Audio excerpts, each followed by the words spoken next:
Alright, time for another quick recap. We're on round 5. Germany through Japan went. Germany retook Leningrad. They took Belarus. Russia took it back. Germany tried to take Ukraine, but they had good die rolls, and I went in with a little too light amount of people. And he's fortifying in there, so Eastern Front is looking fairly dicey. And see a little bit of a sub rearrangement over here. A little bit. Oh, there was an attack on Greece. The British units were destroyed, but they were able to successfully retaliate back and eliminate the 2 mech that I attacked with, and I didn't want to lose my risk losing my air force in another round of combat. So that's fine. They would have convoy disrupted it anyway. I just wanted to get rid of the units. Building up in France a little bit more. Again, this factory is totally bombed out. This factory is, I guess it's got 9 damage on it.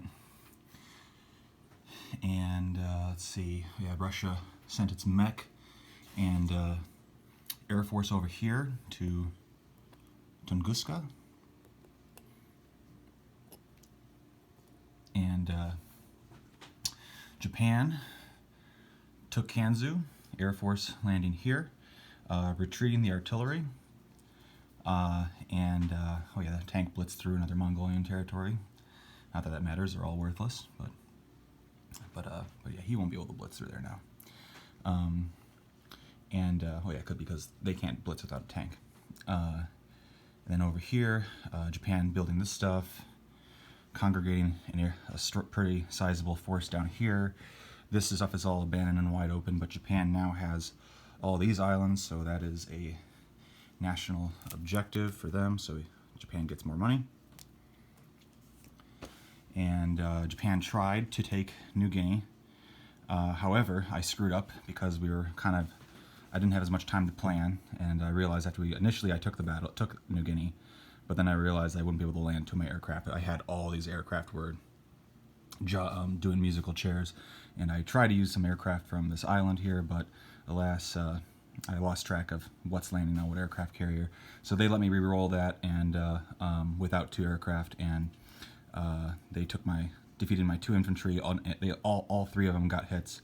So the Dutch, I only knocked out the Dutch infantry that was there. So the Dutch are completely wiped off.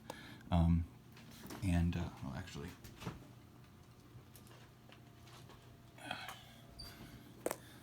forgot to put that back down there. So yeah, Australia still has Dutch New Guinea. Yeah, I lost 2 infantry and a fighter with that, but oh, it's fine. And then I just realized, at some point when I was trying to make a decision, I took this battleship off because I wanted to move it, and I set it aside. I probably got distracted with something, and I just realized there should be a battleship here. So, and then this one had moved from over here. So yeah, this one's been here the whole time. So the last few videos you haven't seen a battleship there, but there should be a battleship there. So that is my fault. Let's see, what else did Japan do? Building more of this kind of stuff. Congregating their super subs up there. Japan also bought a tech chip, did not get a technology development, so they have one for next turn. Currently, Japan has one, the US has one, the UK has one, and yeah, looking pretty good overall, I think. Let's see, so yeah, the US is up next. He's got a force down here, he's got more stuff over here. I'm assuming he's going to do something with this. Let's see how long Italy can hang on. He's going for the kill Italy first strategy, I guess.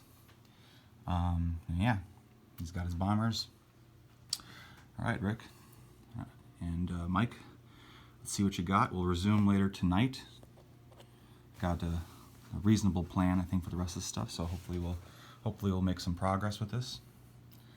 But yeah. All right. Once again, here's another little flyover of Japan.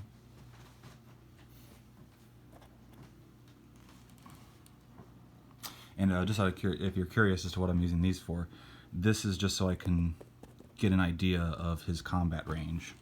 So it's a visual marker to tell, like, okay, he could go here, because he can move 3, because there's a naval base there. He could go here, he could go here, he could go here. So I know what is safe and what is not.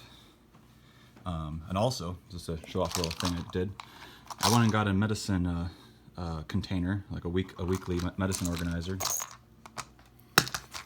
and I made it into a fuel gauge tracker container. So rather than having piles of those, if I'm playing with somebody, I can just pass them with ease. And it also says on the inside, like this, for example, there's 4 4s, so I know exactly how many should be when I have to pack stuff away. So that's cool. And yeah, so this was $5 at a Walgreens, and I used some Goo Gone to remove the letters as best as I could, and then just put my label maker labels on it. It's a handy little improvement. I think this is gonna help a lot with just making it easier to do things, you know. All right, so US, let's see what you got.